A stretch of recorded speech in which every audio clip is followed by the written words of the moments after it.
Deputy commissioner میاں والی عمر شیر چٹھا کی ہدایت پر ڈی ڈی ایم اے نے چشمہ کے مقام پر ممکنہ سیلاب سے بچاؤ کی فرضی مشقوں کا انعقاد کیا، جس میں محکمہ پولیس، سول ڈیفنس، محکمہ irrigation, district health department, district education department, محکمہ لائف اسٹاک اور دیگر متعلقہ اداروں نے حصہ لیا۔ مزید جانتے ہیں MM5 نیوز کے نمائندے انعام خان کی اس رپورٹ میں۔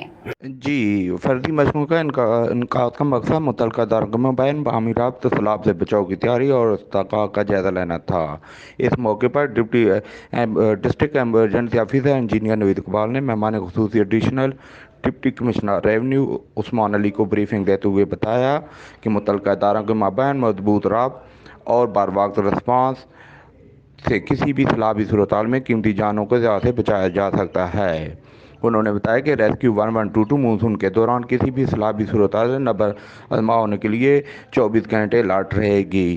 ایڈیشنل ڈپٹی کمشنر عثمان علی نے سیلاب سے بچاؤ کی فرضی مشقوں کا جائزہ لیا اور DDMA کے لینڈ ڈپارٹمنٹ کی طرف سے لگائے گئے اسٹاک کا وزٹ کیا۔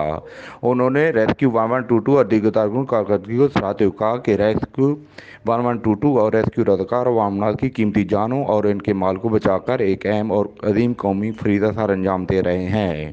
ایسی مشقوں سے اداروں کے مابین ایک مضبوط رابط اور ہم آہنگی پیدا کرتی ہیں، جس سے استحقاق اور کارکردگی میں اضافہ ہوتا ہے۔ ان کا مزید کہنا تھا کہ پری فلڈ موک ایکسرسائز کے بعد خدا نخواستہ سیلاب آتا ہے تو ہم عملی طور پر نبرد آزما ہونے کے لیے تیار ہیں۔ قبل ازیں ریسکیو 1122 نے سیلابی صورتحال میں سیلاب میں پھنسے افراد کا ہنگامی انخلا، ڈوبتے شخص کی جان بچانے اور ایمبولینس کے ذریعے محفوظ خشکی کے مقامات کا منتقلی کا عملی مظاہرہ کیا۔